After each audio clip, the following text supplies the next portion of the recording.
This is Newcap News with Brian Lentz. Well, as freezing temperatures make their way back to the border city, RCMP cautioned the public that car theft is both a common and mostly preventable crime. The city of Lloydminster averaged nearly one report of car theft a day last year, though RCMP Constable Grant Kersinger says not all were substantiated. In 2017, we had 312 calls for service in relation to theft of motor vehicles. So that doesn't necessarily mean that there were 312 vehicles stolen inside of the community, but that we received that many complaints in regards to that type of investigation. Though most people prefer to step into a warm vehicle during the winter, limiting the amount of time you allow your car to warm up can reduce the chance of having it stolen. It's very important that we don't leave our keys inside of the vehicles. Try not to leave them running. I know that's difficult in the wintertime when it's cold and you want your vehicle to warm up, but your vehicle doesn't need to warm up for 10 minutes. While all vehicles have the potential to be stolen, Kersinger says truck owners face a greater risk. We definitely see that trucks are being stolen at a higher rate. There's a whole bunch of different reasons why that could be. Maybe just because in Alberta a lot of people have trucks and they're just more common and more popular on the roads. Therefore their resale value might be a little bit higher for those people who are stealing vehicles to try and sell them for parts.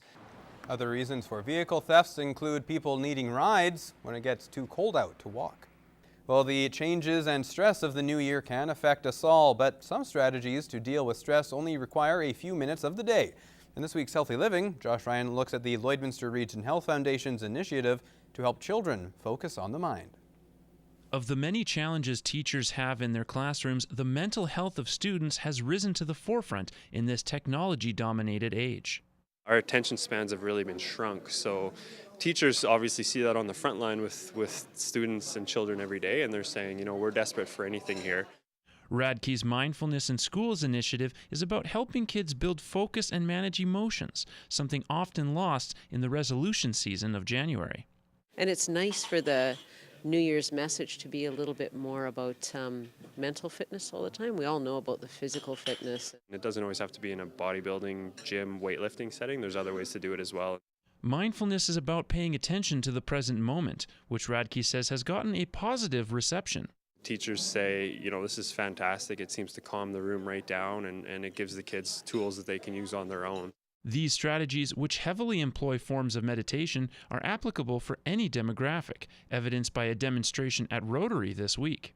Rotary is an affiliation of mostly business people, so, you know, I think it's something we can all use. But actually being more conscious and using the strategies that Malcolm talked about in being mindful and just being in the present right now is a really great thing. It's just one more tool in their toolkit of essentially how to deal with mental health and really just living a well-rounded, enjoyable life in general. And while there are immediate benefits, Radke hopes that it will truly bear fruit years from now.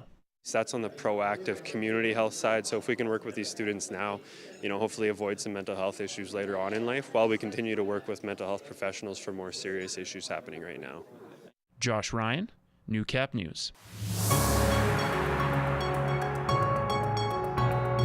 This is Newcap Sports. The Lloyd Bandits have had a good season, at least up until early December. Since then, it's been a struggle, to say the least. Wednesday's game against the Vermilion Tigers was a game that had a lot on the line. Lance Phillips has the details. The Bandits are back on track after a 5-3 win over the Vermilion Tigers Wednesday. A win that, while sloppy and sometimes in doubt, was one the team desperately needed. We've had lots of games recently where we played good games for 15 minutes or 35 minutes or 50 minutes, right? It's not good enough against the good teams in this league and the teams that are hungry. These guys work hard, so they wanted to win. You know, guys, we're ready to go tonight. It was a big home game and after Christmas here, and we have to get back in the standings here. So, you know, that work ethic and doing the little things right and getting the puck out, little things like that. Everyone was going tonight, and it was good. The win finally ended a 7-game losing streak in which the Bandits' effort was constantly called into question. And although the team was far from last place, it certainly felt like it since their last win on December 9th. I think we finally realized how, rock bottom we were. it's been a struggle. So it was good to see him come out and respond. And I think that's just simply what it was, is just we're a group of guys and they had their backs up against the wall and needed to win. We've been in a tough slide here, so we went out and had a really good practice on Tuesday, and we made our final cuts. So we have our team now, and this is it. 4 Bandits veterans combined for 6 points, and at times took control of the game when a play needed to be made. It proves more than anything just how important those players are to the Bandits' success. We've been here for a while, and we've seen pretty much everything you can see in this league. So, you have to come and compete every night, and that's all we preach to the guys. Yeah, we don't have them. We're done, right?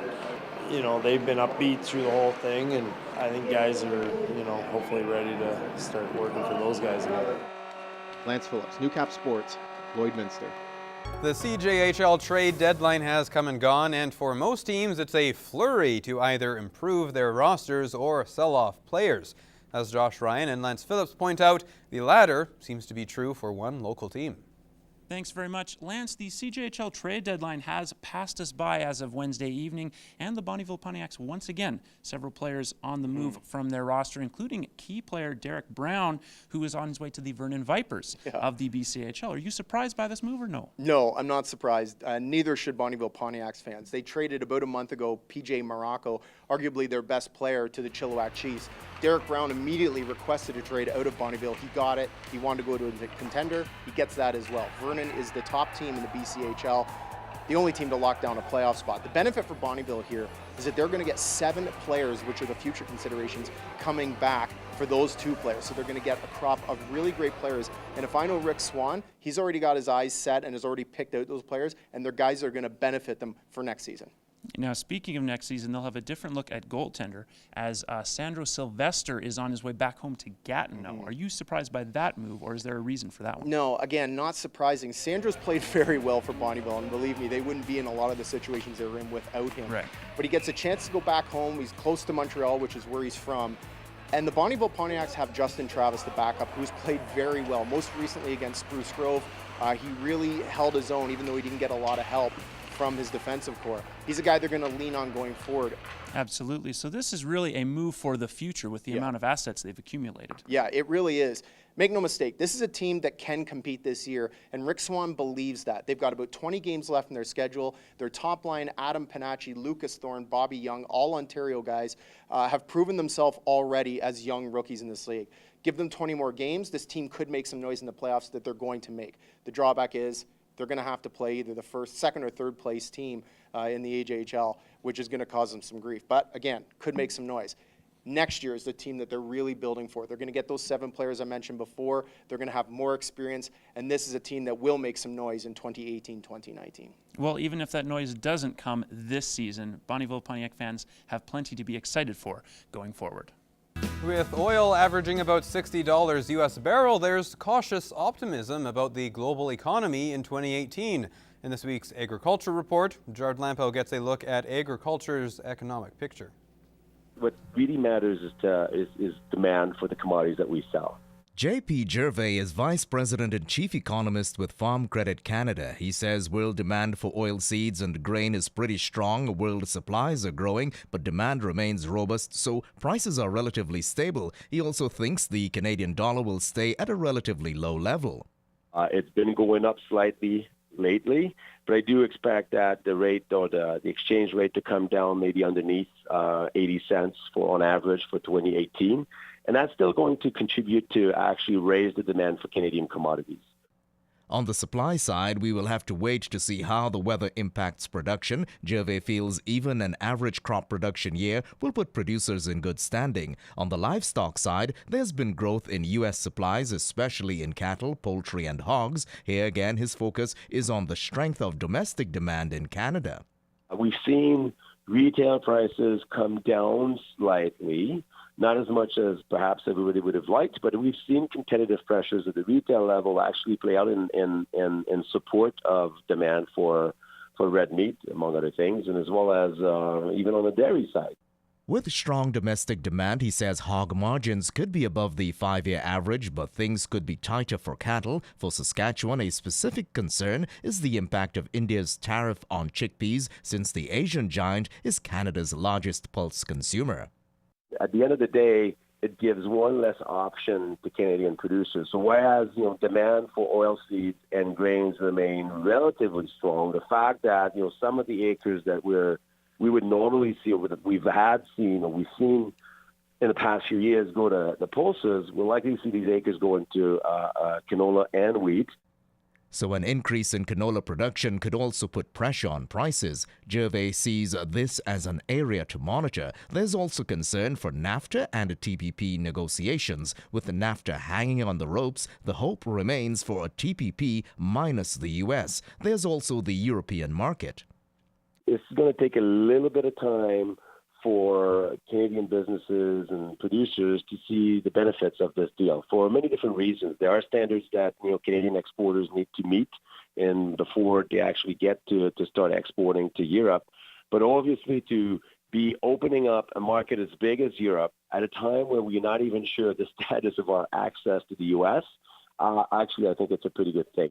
Gervais thinks it will take a little more time to fully leverage the benefits of access to Europe. Meantime, eyes on the Bank of Canada as to whether interest rates will go up again on January 17th. At the end of the day, ag producers' resilience is what we'll see through 2018, and producers need to look at their balance sheet. That if something happens, any type of downturn in the ag economy, we know that the first line of defense is working capital. Gerard Lampow, Newcap News.